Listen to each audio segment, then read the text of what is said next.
√2 into 220, ठीक है। तो इसको क्या करेंगे, 220 गुना 1.414, √2 का वैल्यू कितना होता है 1.414। बताइए कितना जवाब आया, गुना करके बताओ जल्दी से। 220 गुना 1.414, क्या जवाब आता है, जल्दी बताओ, जल्दी से बताओ। 220 गुना 1.414 का जवाब कितना आया, जल्दी बताओ। नीरज, सोनू, करमजीत, रोशन, जल्दी बताओ। 220 को 1.414 से गुना करके जल्दी बताओ क्या जवाब आया। 311.08 सर। 311.08, ठीक है। उस रेंज में देख लीजिए आपका कहाँ है, ये देखिए 311.17 है ना, बाकी 310 है, 312 है, 315 है, नहीं होगा। 311.17 पॉइंट के बाद का कोई वैसा वैल्यू का मतलब नहीं होता है, इसलिए टेंशन नहीं लेना है। जो होल नंबर है वो मिलना चाहिए आपका। 311 नंबर 311.17 आपका सही जवाब हुआ। अगला क्वेश्चन, ये क्वेश्चन देखिए, 0.2 माइक्रो सेकेंड के टाइम बेस सेटिंग के साथ 5 डिवीजन द्वारा कवर किए गए सीआरओ स्क्रीन पर, सीआरओ क्या था कल भी बताए थे, कैथोड रे ऑसिलोस्कोप, क्या करता है ये, ग्राफ की सहायता से आपका जो भी मान लीजिए उसमें वोल्टेज या मान लीजिए कि करंट जो भी होता है उसको वो क्या करता है, ग्राफ के माध्यम से आपको शो करेगा, ठीक है। ये क्वेश्चन एग्जाम में पूछा हुआ भी है और पहले भी डिस्कस कर चुके हैं हम इस क्वेश्चन को। 0.2 माइक्रोसेकेंड के टाइम बेस सेटिंग के साथ 5 डिवीजन द्वारा कवर किए गए सीआरओ स्क्रीन पर प्रदर्शित सिग्नल की आवृत्ति क्या होती। तो आवृत्ति निकालने का क्या फॉर्मूला होगा सर, आवृत्ति निकालने के लिए हम लोग क्या करेंगे, पहले जो है हम लोग ये करेंगे कि आपका जो 0.2 है, ध्यान दीजिएगा, 0.2 को क्या करिए 5 से आप गुना कर दीजिए पहले, ठीक है। क्या करना है, 0.2 मल्टीप्लाई विथ 5, तो कितना आएगा जल्दी बताइए। 5 को 0.2 से मल्टीप्लाई करेंगे तो 1 आएगा, बोलिए कितना आएगा जी, 1 आएगा ना, ठीक है। और उसके बाद क्या निकालना है हमको, आवृत्ति निकालना है। 0.2 को 5 से गुना करो ना जी, इतना कंफ्यूज क्यों है। ये देखो 5 दूनी 10 और 2 इकाई 2 तो 1 आया ना जी, ठीक है। अब क्या करना है, अब निकालना क्या है हमको, आवृत्ति निकालना है। तो आवृत्ति निकालने क्या फॉर्मूला होता है, आवृत्ति निकालने का फॉर्मूला होता है कि हम लोग क्या करेंगे, 1 बटा जो हम लोग क्या किए 0.2 और 5 डिवीजन को मल्टीप्लाई किए, इसको 1 बटा 1 क्या चीज हुआ यहाँ पर, 1 जो है हम लोग का माइक्रो, चूंकि यहाँ देखिए माइक्रो सेकेंड की बात हो रही है, आप लोग गौर करिए। यहाँ माइक्रो क्या मतलब होता है सर, माइक्रो का मतलब होता है 10 पावर -6, यानी 1 बटा 10 पावर -6 हर्ज। हर्ज मतलब फ्रीक्वेंसी, फ्रीक्वेंसी का मात्रक, आवृत्ति का मात्रक क्या होता है, हर्ज होता है सर, ठीक है। तो 1/10 पावर -6 हर्ज हो गया। इसको मान लीजिए किलो में चेंज करेंगे तो कैसे होगा सर, इसका 3 जीरो ऊपर चला जाएगा, है ना। तो क्या हो जाएगा ये 1000, हाँ 1000 किलो हर्ज, KHZ, 1000 KHZ। देखो जवाब कहाँ है 1000 KHZ, ये देखो ये रहा जवाब 1000 KHZ। इसको समझ लीजिए बढ़िया से, हमने क्या किया, पहले माइक्रो सेकेंड को पहले डिवीजन से मल्टीप्लाई किया तो कितना आया, 1 आया। 1 क्या आया, 1 जो है आपका बेस सेटिंग पर जो डिस्टेंस कवर हुआ। आवृत्ति निकालना है, आवृत्ति निकालने के लिए क्या करेंगे, 1 बटा f, 1 बटा जो आपका आया 1 बटा सॉरी f नहीं t, माफ कीजिएगा, 1 बटा t, ठीक है। अब t क्या होता है सर, t जो आपने निकाला अभी 5 इंटू 0.2, समझ गए, टोटल सेकेंड निकल गया आपका माइक्रो सेकेंड में। तो 5 दूनी 10, 1 क्या हुआ वो आपका 1 माइक्रो सेकेंड हुआ वो आपका, ठीक है। अब उस 1 माइक्रो सेकेंड को हमने क्या कर दिया, फिर से किलो में चेंज किया आवृत्ति के निकालने के लिए। आवृत्ति निकालने के लिए क्या करेंगे, 1 बटा 1, माइक्रो का मतलब 10 पावर -6, उसको अगर हम लोग किलो में चेंज करेंगे तो क्या होगा, 10 पावर -6 को किलो में चेंज करने के लिए हम लोग क्या करेंगे भाई, बोलिए 10 पावर -6 है, इसको हम लोग किलो में कैसे चेंज करेंगे, तो 1 किलोग्राम में कितना जीरो होता है, 10 पावर 3 जीरो होता है ना जी। 10 पावर कितना जीरो होता है, 3 जीरो होता है। तो उसी तरह से इसको हम लोग चेंज करेंगे तो कितना आएगा हम लोग का 1000 KHZ आ जाएगा, इसको आप लोग ध्यान रखिएगा। चलिए अगला क्वेश्चन चलते हैं हम लोग। ये देखिए क्वेश्चन आ गया, 60 के वोल्टेज लाभ और ट्रांजिस्टर के 100 बीटा के साथ सी एम्पलीफायर का शक्ति लाभ निकालना है आपको। इसमें क्या करेंगे हम लोग सर, जो हम लोग का वोल्टेज लाभ कितना है 66, तो 66 लिख दीजिए, और इसका बीटा का ट्रांजिस्टर के साथ, ट्रांजिस्टर के 100 बीटा के साथ, तो बीटा क्या होगा इसका तरंगदैर्घ्य, तो मान लीजिए 100 हो गया। ये एम्पलीफायर का शक्ति पूछ रहा है 66 मल्टीप्लाई विथ 100, 6600 इसका पावर हो जाएगा। देखिए 6600 ऑप्शन में है, बिल्कुल है, ये देखिए ये आपका जवाब सही हो गया। ठीक है, क्वेश्चंस को देखते चलिए, क्वेश्चंस को थोड़ा थोड़ा करके पढ़ते चलिए सब आदमी। सारा क्वेश्चन सीबीटी एग्जाम्स के लिए है और बहुत इंपॉर्टेंट है। ठीक है, इसलिए आप लोग, और ये जो है बहुत एकदम डीप है, सेकेंड ईयर जो होता है काफी डीप हो जाता है, इसलिए आप लोग इसको ईमानदारी से कीजिए सब आदमी। चलिए हम अगला क्वेश्चन की तरफ चलते हैं। ये लीजिए, नया आपका टॉपिक चालू हो गया है। क्या है सर, टॉपिक का क्या नाम है सर, ये देख लीजिए, आपका कंट्रोल पैनल का वायरिंग है। कंट्रोल पैनल क्या होता है, बहुत जगह पर आप देखते होंगे कि जैसे अभी सुजीत काम करता है। सुजीत तुम काम करते हो ना जी इलेक्ट्रिकल वाले में कुछ?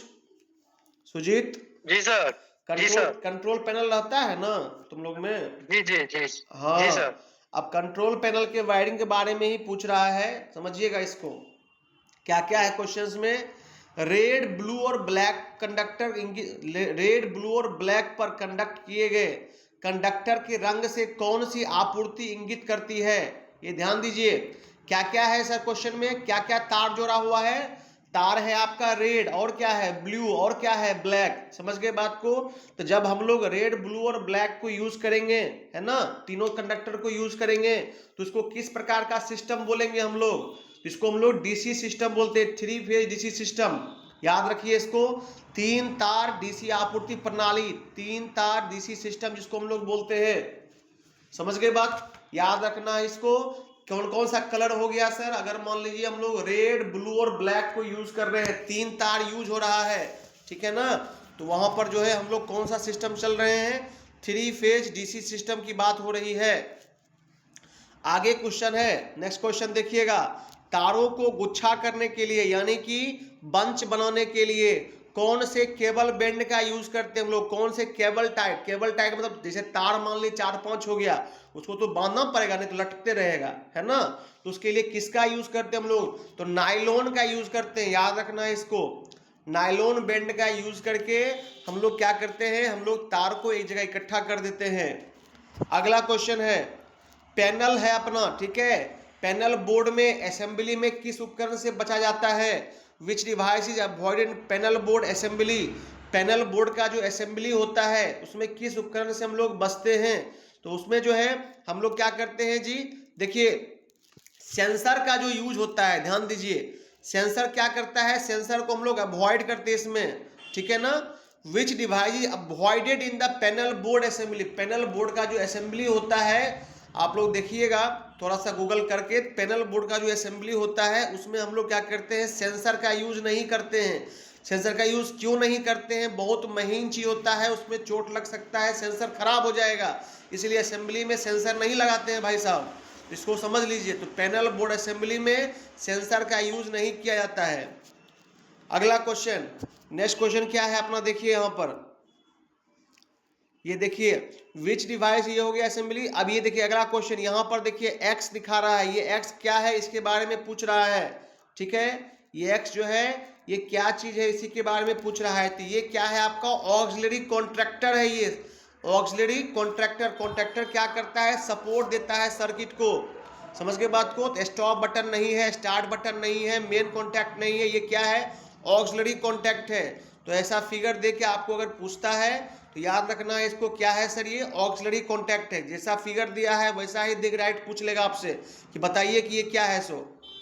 अच्छा अब अगला क्वेश्चन, ये देखिए बहुत इंपॉर्टेंट, कई एक बार एग्जाम में पूछा जा चुका है ये क्वेश्चन, ये क्वेश्चन बहुत बार आपको मिलेगा सेट के अंदर, हम लोग जब परीक्षा लेंगे आपका तो देखिएगा, ठीक है। ये क्या है, कंट्रोल पैनल का कौन सा वायरिंग है सर ये इसमें, तो देखिए इसमें डीन रेल है, जी चैनल है, ग्रोमेट्स है, रेस वेंज है। तो ये क्या है सर, बिल्कुल ये देखिए रेल की पटरी के जैसा आप लोग को लग भी रहा होगा देखने में। तो ये क्या है सर, DIN रेल है सर, ये क्या है आपका DIN, डीन रेल है सर, ध्यान दीजिएगा इसको। कैसा दिख रहा है? रेल की पटरी के जैसा दिख रहा है आप लोगों को, देखे भी होंगे बहुत लोग, हमको लगता है इसको पैनल वायरिंग में चलता है ये, ठीक है। ये क्या है? डिन रेल है, DIN डिन, REIL रेल्स, ठीक है, याद रखना है इसको। चलिए अगला क्वेश्चन चलते हैं हम लोग। ये देखिए, ये यहाँ पर पूछ रहा है ये किसका साइन है? पहले तो सिंबल समझ लो बाबू रे। ये जो सिंबल देख रहा है ना तुम, ये इस तरह से राजा सर होता है, आपको पढ़ाई भी हो ये, ठीक है। ये किसका सिंबल होता है? रिले का। किसका होता है? रिले का सिंबल होता है, रिले का सिंबल होता है ये। समझ गए बात को? तो ये जो आपको एक्स दिखा रहा है, ये किसको दिखा रहा है सर? ये ध्यान दीजिए यहाँ पर, ये आप लोग, what is the name of the device in this circuit as X in the marked, यहाँ ध्यान दीजिए, ठीक है। तो ये क्या है सर आपका? ये आपका क्या है बता दीजिए? तो ये आपका ओवरलोड रिले ट्रिप है। ये क्या है? ओवरलोड रिले ट्रिप है। रिले का सिंबल पहले तो ये समझ लो कि ये रिले है, ठीक है। इसमें भी कौन सा रिले है सर? ये तो ओवरलोड रिले। रिले क्यों लगाते हैं?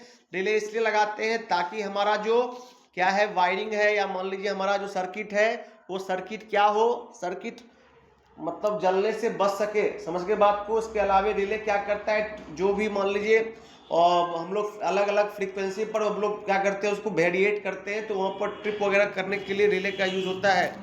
समझ गए बात को? तो यहाँ पर जो है ये कौन सा है समान था? ये तो रिले था सर। रिले में कौन सा रिले है?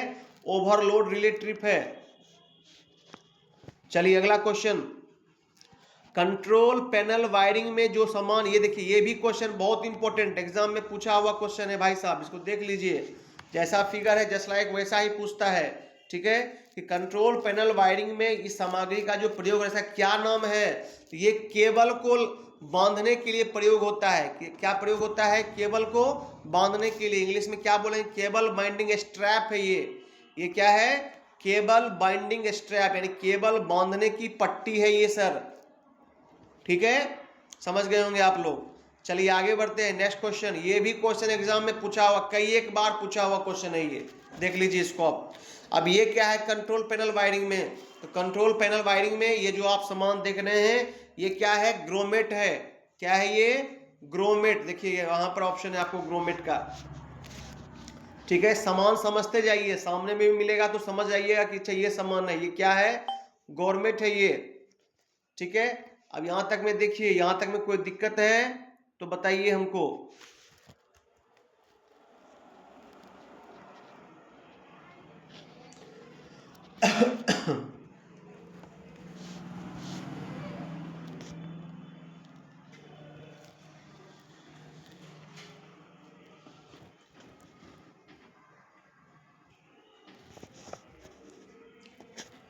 जैसा मैंने बता रहा हूं जस्ट लाइक वैसा ही क्वेश्चन आपको कई एक बार एग्जाम में आ चुका है, इसलिए इसको आप लोग अच्छे से देख लीजिए।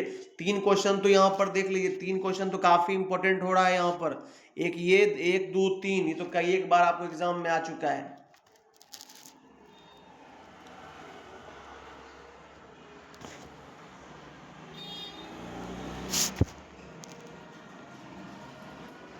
चलिए इसको देखिएगा, आगे बढ़ते हैं हम लोग। नेक्स्ट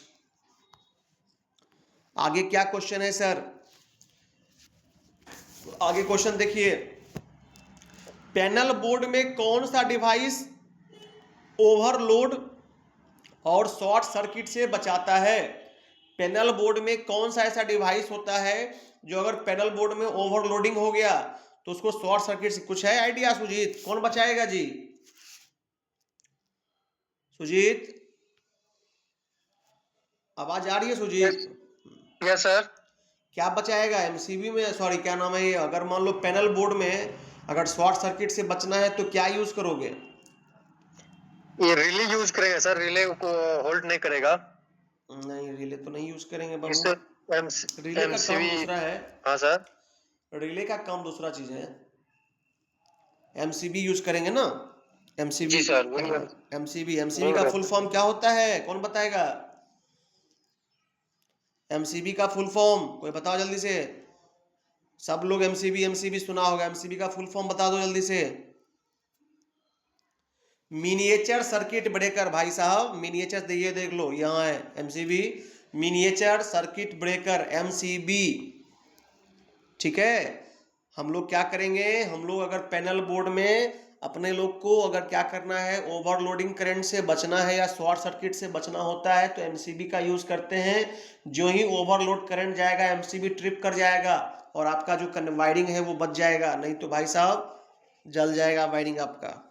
चलिए अगला क्वेश्चन चलते हैं हम लोग, ठीक है। नेक्स्ट क्या है हमारा, देखिए क्वेश्चन, हाँ, एक्चुएटर के साथ कौन सी स्विच मशीन की गति या किसी वस्तु के भाग द्वारा संचालित होता है, ठीक है।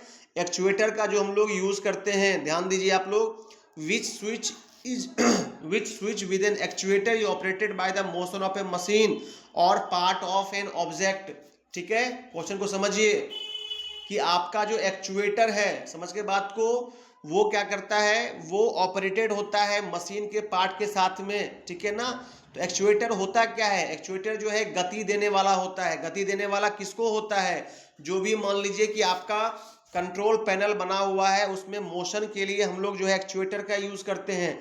तो एक्चुएटर किसके साथ कनेक्ट होकर काम करता है, तो लिमिट स्विच के साथ, टॉगल स्विच के साथ, या आइसोलेटिंग स्विच के साथ, या पुश बटन के साथ। किसके साथ यूज होगा सर, तो ये जो है आपका लिमिट स्विच होता है। लिमिट स्विच में ही क्या होता है, एक्चुएटर साथ में कनेक्टेड होता है, समझ के बात को, उसी के साथ ये क्या करता है, मिल के काम करता है। तो एक्चुएटर के साथ कौन सा स्विच, मशीन, जैसे मोटर हम लोग के भी कॉलेज में लगा हुआ है मोटर पैनल, वहां भी सब जो है लिमिट स्विच लगा होता है।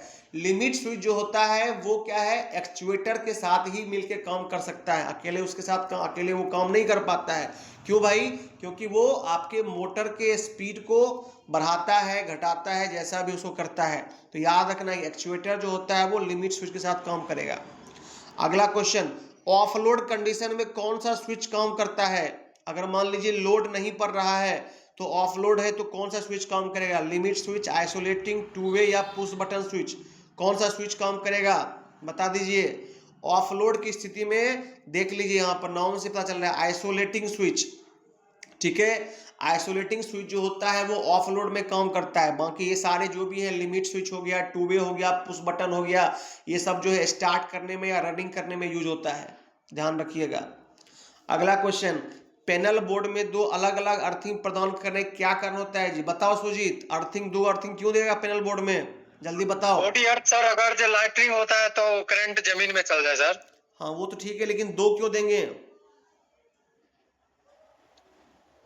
दो देने क्या रीजन हो सकता है। अर्थिंग तो ठीक है, वो लीकेज करंट होगा तो मान लो जमीन में चला जाएगा, वो तो अर्थिंग तो कंसेप्ट वही है, बट दो क्यों, ये बताओ।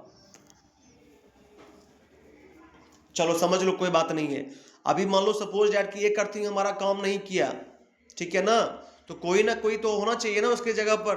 अगर एक अर्थिंग काम नहीं कर रहा है, दूसरा अर्थिंग हमारा काम कर जाए, इसीलिए हम लोग क्या करते हैं, दो अर्थिंग देते हैं पैनल बोर्ड के अंदर, ध्यान रखना इस चीज को, ठीक है। जितना भी बड़ा बड़ा पैनल्स बनता है सब में देखना सिंगल अर्थिंग पे कोई काम नहीं करेगा, सब डबल अर्थिंग पे काम करता है, ठीक है ना।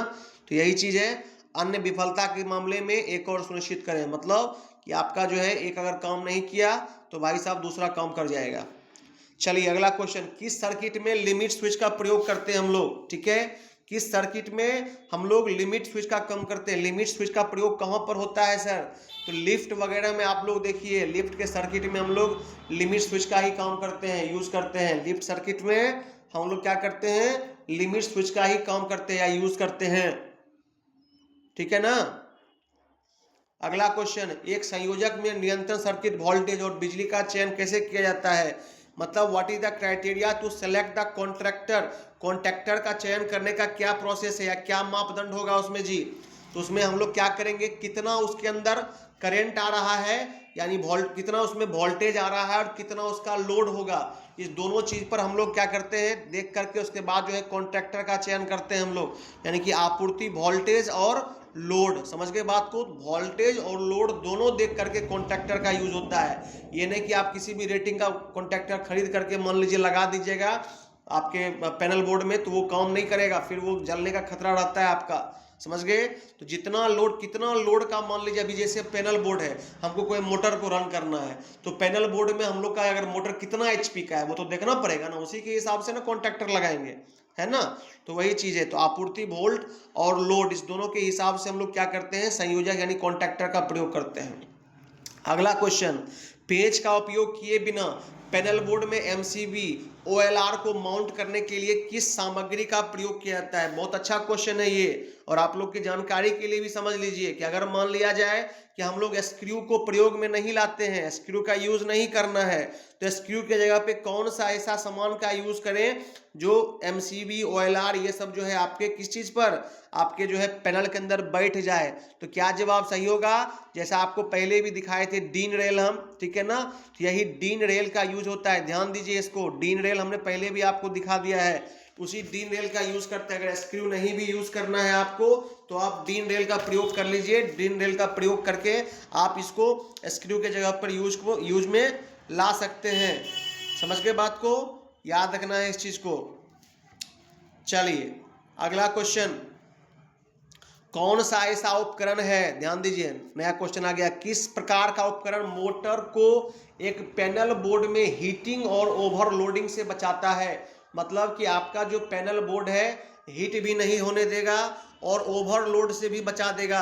तो वो कौन सा रिले होगा भाई साहब? तो वो आपका कौन सा होगा? तो थर्मल रिले होगा। क्योंकि हीट की बात हो रही है, ध्यान दीजिए, तो थर्मल से संबंधित चीजें होंगी। थर्मल क्या है? यहाँ पर थर्मल रिले होता है, जिसका प्रयोग हम लोग क्या करते हैं, जब आपका ज़्यादा मान लीजिए लोड है आपके किसी पैनल बोर्ड पर, समझ गए बात को, तो उसके लिए हम लोग क्या करते हैं, थर्मल रिले का यूज़ करते हैं कि अगर हीटिंग भी हो जाए तो हीटिंग को थोड़ा सा वो अपने उसका जो सीमा है उसको बर्दाश्त कर सके। नॉर्मल एमसीबी बर्दाश्त नहीं कर पाएगा वो, ठीक है ना, लेकिन थर्मल रिले जो होगा वो थर्मल रिले क्या होगा, उसको बर्दाश्त करेगा और ओवरलोडिंग से भी बचाएगा आपको। चलिए अगला क्वेश्चन, नियंत्रण कक्ष में जी चैनल यानी कि what is the use of G channel in control panel, ठीक है, कि जी चैनल का प्रयोग हम लोग कहां पर करते हैं? रिले को ठीक करने के लिए, संयोजक को ठीक करने के लिए, उपकरण को ठीक करने के लिए, या फिर सिरे संयोजक को ठीक करने के लिए। तो जो आपका नियंत्रण कक्ष में जी चैनल, आप लोग फिगर गूगल पे सर्च करना जी चैनल कैसा होता है, वो क्या करता है, सिरे संयोजक को ठीक करने के लिए जो है प्रयोग में लाया जाता है। इंग्लिश में उसको हम लोग क्या बोलते हैं? इंग्लिश में बोलते हैं फिक्सिंग टर्मिनल कनेक्टर। समझ गए बात को? तो कनेक्टर को ठीक करने के लिए हम लोग क्या करते हैं, जी चैनल का प्रयोग करते हैं। चलिए अगला क्वेश्चन, कंट्रोल पैनल वायरिंग में लिमिट स्विच क्या करता है? लिमिट स्विच का क्या काम होता है? जैसे मैंने अभी जस्ट आपको पढ़ाया था, लिमिट स्विच कहाँ यूज होता है? सर्किट में। कहाँ के सर्किट में? तो हम लोग जो है उसको कहाँ पर जी, लिफ्ट सर्किट में यूज करते हैं। लिमिट स्विच हम लोग भी यूज किए हुए हैं, हम लोग के भी कॉलेज में जो पैनल लगा हुआ है उसमें भी लिमिट स्विच का प्रयोग किया गया है। समझ गए बात को? तो लिमिट स्विच क्या करता है, किसी भी मशीन की दूरी गति को नियंत्रित करता है, मतलब distance movement of a machine. समझ गए बात को? ये क्या करता है, जो आपका मूवमेंट करता है, जैसे मोटर ही मान लीजिए, मोटर घूम रहा है, समझ गए बात को, तो मोटर घूम रहा है तो मोटर के अंदर जो भी उसका शाफ्ट वगैरह है एक प्रॉपर डिस्टेंस में चले, एक लिमिट में चले। समझ गए बात को? इसलिए हम लोग क्या करते हैं, लिमिट स्विच का ही प्रयोग करते हैं उसमें, ठीक है ना। तो आपका लिफ्ट में या हम लोग जो मोटर पैनल यूज करते हैं उन सबों में भी क्या होता है, लिमिट स्विच का प्रयोग होता है। क्यों होता है, रीजन क्या है सर? किसी भी मशीन के डिस्टेंस स्पीड को, दूरी गति को क्या करता है, ये नियंत्रित करता है। समझ गए? Control distance movement of a machine. चलिए अगला क्वेश्चन, एसी प्रतिरोधक और प्रेरक भार को शुरू करने और रोकने के लिए संपर्ककर्ता का मानव कर्तव्य चक्र कोड जो है पूछ रहा है आपसे, चक्र कोड कौन सा होता है? तो एसी और प्रेरक भार मतलब हो गया कि आपका standard duty cycle code of contractor for starting and stopping the AC resistive and inductive load. तो उसके लिए हम लोग किसका यूज करते हैं, उसका कोड क्या होगा? AC2, AC1, AC3, इस तरह से पूछेगा आपसे। जिसका जवाब देखिए यहाँ पूछा हुआ भी है, AC1, AC2, AC3, AC4 है ना। ये देखिए आपका AC2 जो है इसका करेक्ट आंसर होगा। समझ गए? कुछ क्वेश्चंस को समझते चलिए आप लोग ऑप्शंस के बेसिस पर भी, कि अगर मान लीजिए एसी प्रतिरोधक और प्रेरक भार को शुरू करने के लिए जो उसका कोड होगा, उस कोड को हम लोग क्या बोलेंगे, क्या नाम देते हैं? तो AC2 नाम देते हैं। थोड़ा डीप हो गया ये क्वेश्चन, चलिए कोई नहीं, सीखते चलिए, आगे बढ़ते हैं। नेक्स्ट क्वेश्चन, स्वचालित स्टार डेल्टा स्टार्टर यूज किया है Sujeet? Star delta starter use किए हो क्या Sujeet? Star delta starter use किए हो क्या? नहीं सर, यूज नहीं किए, बट ये तो मोटर में यूज होता है सर। हाँ, पैनल में यूज होता है, यूज तो पैनल में ही होता है, लेकिन उसके थ्रू जो है मोटर चलता है, ठीक है। हाँ, तो देखिए स्टार्टर जो होता है, स्टार डेल्टा स्टार्टर है। स्टार्टर का क्या काम होता है? स्टार्टर जनरली मोटर वगैरह को चलाने के लिए हम लोग यूज़ में लाते हैं, समझ गए बात को। तो उसमें जो स्टार्टर होता है, उस स्टार्टर के लिए जो है उसका सही स्टेप क्या है, कैसे आप उसको चलाएंगे, समझ गए बात को। तो पहले क्या होता है, उसको पहले मेन में रखना होता है। मेन का मतलब समझ लीजिए कि जैसे मान लीजिए आप लोग देखिएगा, ओके मैं एक बार गूगल करके आपको दिखाता हूँ, ठहरिए, आप लोग देखिए, इसको सीखना जरूरी है ये सब, हम देखे हुए रहिए, समझ में आएगा। स्टार डेल्टा स्टार्टर,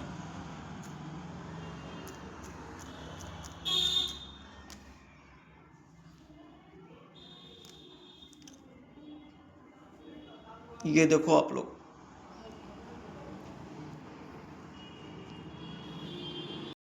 ठीक है, ये तो हो गया। इसका फिगर देखो,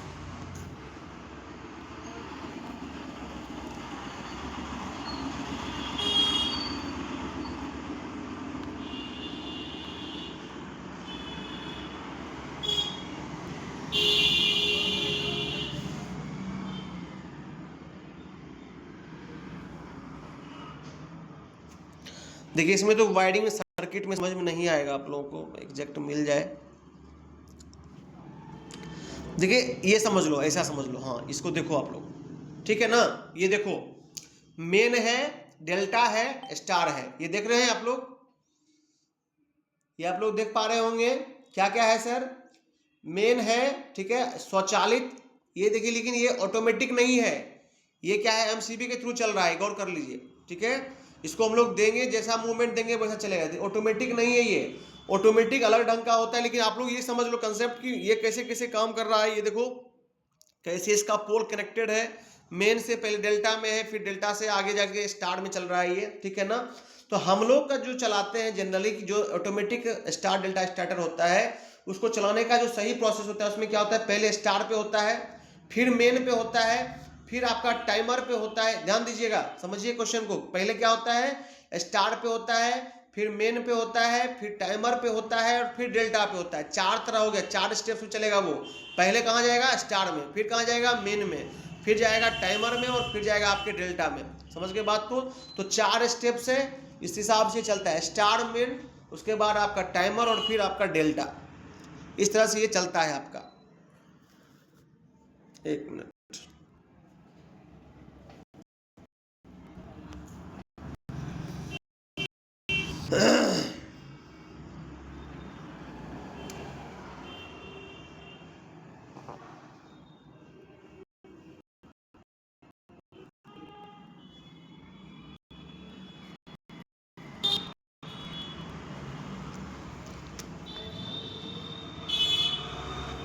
ठीक है। तो क्या होगा सर, इसका जवाब क्या होना चाहिए, स्टार, मेन, टाइमर और डेल्टा। देखिए ऑप्शन कौन सा है इसमें, हाँ ये देखिए बी नंबर ऑप्शन है, स्टार, मेन, टाइमर, डेल्टा। समझ के बात को, इसको याद रखना है, इस तरह से एग्जाम में आएगा आपको। अगला क्वेश्चन, नियंत्रण कंट्रोल ट्रांसफार्मर के साथ में नियंत्रण पट्ट क्यों लगाते हैं, ठीक है। Why control panels are provided with control transformer. तो क्यों लगाते हैं सर, ताकि क्या करेगा, ये जो सहायक सर्किट है, समझिएगा ध्यान से, जो सहायक सर्किट होता है उसको चलाने के लिए हम लोग क्या करते हैं, इसका प्रयोग करते हैं। सहायक सर्किट चलाने के लिए हम लोग इसको क्या करते हैं, प्रयोग में लाते हैं। किसको, नियंत्रण पट्ट को, ठीक है, समझ में आ गया। आगे बढ़ते हैं, क्या होता अगर ऑटो स्टार डेल्टा स्टार्टर के शुरू होने के बाद भी टाइम डिले रिले बंद हालत में होता है। अगर मान लीजिए कि आपने स्टार्टर चालू कर दिया, ऑटोमेटिक जो आपका ऑटो स्टार डेल्टा स्टार्टर है वो चालू हो गया, लेकिन जो टाइम डिले डिले जो है वो टाइमिंग के लिए भी होता है, अगर लेकिन वो क्या है, क्लोज है, तो फिर क्या हो सकता है सर, ठीक है। तो वहां पर क्या होगा, वो स्टार डेल्टा और जो मेन मैंने बताया उसमें नहीं चलेगा, वो किस में चलेगा, खाली डेल्टा में ही चलते रहेगा। यही जवाब होगा। देखिए डेल्टा वाला कहाँ है ऑप्शन, ये देखिए डी नंबर में है, ठीक है। सिर्फ क्या होगा आपका, वो डेल्टा में ही चलते रहेगा, ना स्टार में जाएगा, ना मेन में जाएगा, कहीं नहीं जाएगा। तो कहाँ चलेगा, सिर्फ डेल्टा में चलते रहेगा वो। अगला क्वेश्चन, एक कंट्रोल पैनल वायरिंग में पीवीसी चैनल का क्या प्रयोग होता है। ये तो इजी है, आप लोग को पता ही होगा, पीवीसी वायरिंग हम लोग करते हैं घर में भी। क्या करते हैं भाई, उसका क्या काम है, तो तार चलाते हैं सर। क्या करते हैं, तार चलाते हैं, मतलब बिजली के तारों और सुरक्षा के लिए, है ना, यही तो करते हैं। और क्या करते हैं। चलिए अगला क्वेश्चन, नियंत्रण पट्ट में थर्मल ओवरलोड रिले का क्या उद्देश्य होता है। तो द नियंत्रण पट्ट में थर्मल ओवरलोड क्या करेगा, सिंपल है, अभी जस्ट हमने बता ही दिया कि हीटिंग वाला कंसेप्ट जहां मिल जाए वहां पर थर्मल रिले का यूज होता है। तो ये देख लीजिए आपका, हाँ ये देखिए हीटिंग का आ गया, ये देख लीजिए इधर ही है, ठीक है, हीटिंग वाला डी नंबर जो इसका सही जवाब है आपका। अगला क्वेश्चन, औद्योगिक अनुप्रयोग में मोटर्स का अनुक्रमिक नियंत्रण की आवश्यकता क्यों होती है। Why sequential control of motors is required in industrial applications. समझ गए बात को, ताकि क्या हो आपका, देखिए मोटर को मतलब सिस्टमेटिकली चलाना क्यों, ताकि आउटपुट जो मिले वो क्या मिले, पॉजिटिव मिले, मतलब आउटपुट अच्छा मिलने के लिए हम लोग क्या करते हैं, मोटर को सीक्वेंस में चलाते हैं। ऑपरेशन की सटीकता को बढ़ाने के लिए हम लोग क्या करते हैं, सीक्वेंस में चलाते हैं। अगला क्वेश्चन, किस सामग्री का उपयोग खुले फ्रेम के द्विधातु समायुक्त थर्मोस्टेट संयोग को बनाने में करते हैं। इंग्लिश में पढ़ लेते हैं, which material use to make open frame by metallic adjustable thermostat contacts. ठीक है, थर्मोस्टेट कॉन्टैक्ट्स का अगर प्रयोग करना है तो जिसका गलनांक ज्यादा होगा उसका यूज करेंगे हम लोग, सिंपल सी बात है। तो चांदी देख लीजिए, इसमें से हम लोग चांदी का प्रयोग करते हैं। जो भी मान लीजिए कि आपका क्या है, रिले होता है, थर्मोस्टेट, रिले नहीं माफ कीजिएगा, कॉन्टैक्टर्स, थर्मोस्टेट जो कॉन्टैक्टर्स होता है, ठीक है, उसमें हम लोग क्या करते हैं, सिल्वर का प्रयोग करते हैं। किसका प्रयोग करते हैं, सिल्वर का। क्यों भाई, इसका मेल्टिंग पॉइंट ज्यादा होता है इसलिए। चलो यहां तक देख लो, यहां तक में कोई दिक्कत है तो बताओ हमको। 10वां क्वेश्चन होगा आगे, तब चैप्टर कंप्लीट हो जाएगा आपका। इसको पढ़ाइए देंगे, तब अगले दिन से एसी डीसी मोटर ड्राइव चलेगा आपका।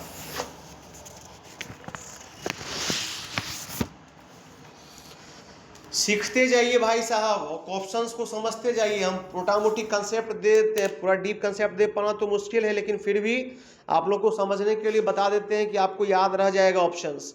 आप लोग बस समझ के एक बार देख लिया कीजिए, रिक्वेस्ट है, निवेदन करते हैं आप लोगों से।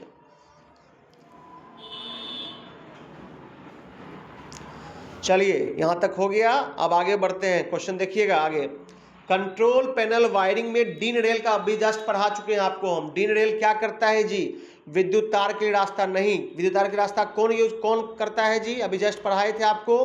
कंट्रोल पैनल में पीवीसी चैनल करता है।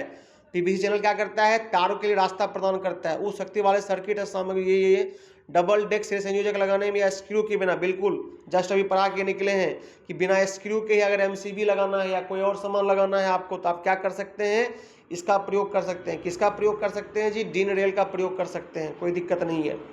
अगला क्वेश्चन, कौन सी डिवाइस अनुक्रमिक नियंत्रण प्रणालियों में संचालन को नियंत्रित करता है। तो नियंत्रण कौन करेगा, ऑब्वियस सी बात है, टाइमर करेगा, और कौन करेगा, तो टाइमर आपका सही जवाब हो गया। समझ गए, टाइमर ही क्या करेगा, सही हिसाब से जो भी मान लीजिए कि आपको मोटर को चलाना है प्रॉपर वे में, कि कितने टाइम तक चलाना है, कौन सा मोटर कितने टाइम तक चलेगा, उसके लिए क्या करते हैं, टाइमर लगा देते हैं उसमें हम लोग। कौन सा डीसी लोग संपर्ककर्ताओं के DC4 मानक, यहाँ देख लीजिए, अभी जस्ट हम लोग पढ़ के निकले थे, उसमें क्या था, एसी का था, ठीक है, अभी किसका आया, DC4 का आ गया। तो कौन सा डीसी लोड संपर्ककर्ताओं के DC4 मानक कर्तव्य चक्र द्वारा दर्शाया गया है, ये आपसे पूछ रहा है क्वेश्चन में। तो क्या हो इसका जवाब होना चाहिए, क्या जवाब होगा आपको कि जो आपका सीरीज मोटर है, उस सीरीज मोटर का स्टार्ट करना और उसको स्टॉप करना, उसके लिए हम लोग क्या करेंगे, डीसी क्या होता है, डीसी डायरेक्ट करंट होता है। और जनरली जो मोटर होता है आपका, कौन सा डीसी मोटर जो होता है वो डीसी करंट पर ही चलेगा, ऑब्वियस सी बात है ना। तो डीसी कैसे चलता है सर, लेकिन आप तो मान लीजिए घर में तो हम लोग या कहीं पर भी तो मान लीजिए सर एसी करंट चलता है, तो एसी करंट को डीसी में कन्वर्ट करता है। क्यों, कैसे करता है, तो with the help of rectifier, सब आपको पढ़ाया हुआ है पहले से भी, समझ गए। तो ये क्या करेगा सर, ये जो आपका कौन सा डीसी लोड संपर्क करता है DC4 मानक के, तो देख लीजिए आपका सीरीज डीसी सीरीज मोटर, हाँ ये यहाँ है, देख लीजिए ये वाला जवाब। चलिए अगला क्वेश्चन, कंट्रोल पैनल वायरिंग में उपयोग किया नियंत्रण ट्रांसफार्मर का क्या उद्देश्य है जी। कंट्रोल ट्रांसफार्मर क्या करता है, सिंपल सी बात है, तो जो आपका ट्रांसफार्मर का काम है सर्किट के अंदर करंट सप्लाई देना, समझ गए बात को। तो बस बिजली आपूर्ति के लिए इसका प्रयोग करेंगे हम लोग, सिंपल सी बात है। तो देख लीजिए बिजली आपूर्ति, हाँ बी नंबर ऑप्शन देख लीजिए, है ना।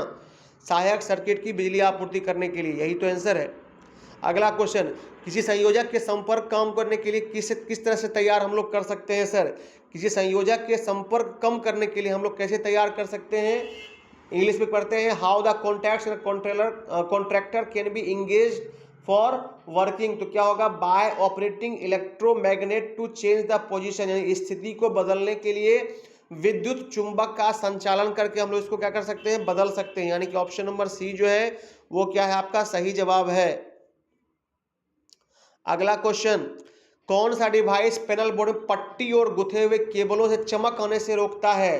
कौन सा डिवाइस जो है, which device prevents flare, flare का मतलब हो गया चमक, स्ट्रिप या रस्सी वगैरह जो हम लोग बांधते हैं पैनल में, तो उसको चमक को नहीं आने के लिए देता है। तो उसके लिए क्या करेंगे सर, लग्स और थिम्बल्स का प्रयोग करते हैं हम लोग। गूगल पे सर्च कर लीजिएगा लग्स थिम्बल्स कैसा होता है, उसके ऊपर से पहना देते हैं तो चमकता नहीं है वो। समझ गए, क्या इसका प्रयोग करेंगे, लग्स और थिम्बल्स का प्रयोग करते हैं हम लोग। अगला क्वेश्चन, पैनल में कीड़ा और चूहा से केबल का रक्षा कैसे कीजिएगा? तो कैसे करेंगे हम लोग जी, पैनल में अगर हमको कीड़ा और चूहों से रक्षा करनी होगी तो हम लोग क्या करेंगे, ग्रोमेट का प्रयोग करते हैं। ग्रोमेट का, किसका प्रयोग करते हैं, ग्रोमेट का प्रयोग करते हैं। देखिए ग्रोमेट है, क्रोमेट लिख दिया है, लेकिन इसका क्या होना चाहिए, ये देखिए ग्रोमेट होना चाहिए। ग्रोमेट मैं कर देता हूँ इसको, ग्रोमेट होगा, ठीक है। इंग्लिश में देख लेते हैं हम लोग, क्या है भाई इंग्लिश में, देखिए ग्रोमेट है ना, ये देख लो आप ग्रोमेट, ठीक है। तो ग्रोमेट लगा दोगे ना तो चूहा वगैरह जो है परेशान नहीं करेगा, कीड़ा उड़ा नहीं लगेगा तुम्हारे तार में या केबल में, नहीं तो भैया लग जाएगा। इसलिए ग्रोमेट का प्रयोग करना चाहिए। अगला क्वेश्चन, नियंत्रण पट्ट के लेआउट को डिजाइन करते समय किस आवश्यक विशेषता पर विचार करना चाहिए?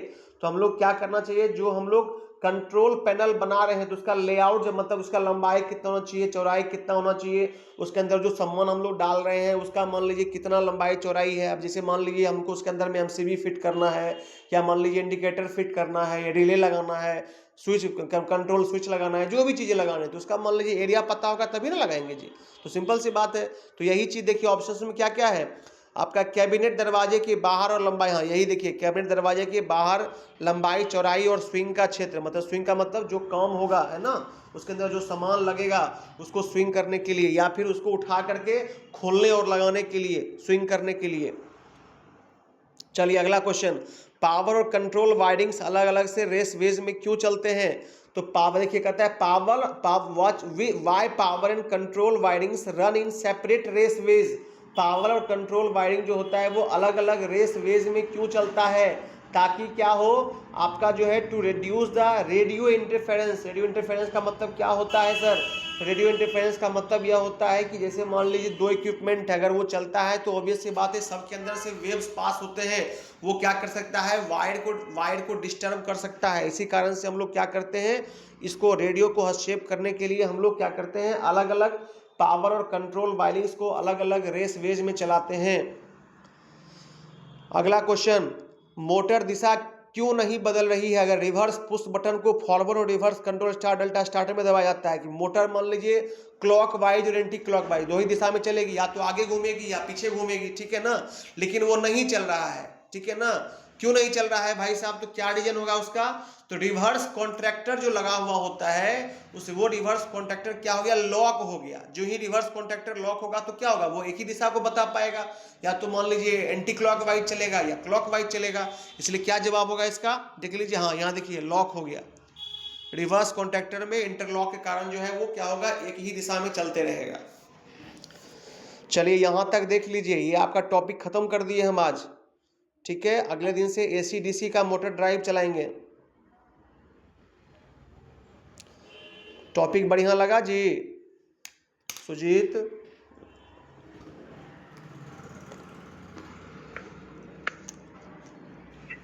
ग्रुप में है कि सब भाग गया? Yes sir. टॉपिक ठीक लगा? जी सर। समझ में आया? समझ में आया कि नहीं आया? बोलता नहीं है। हाँ सर। हम्म। हाँ सर।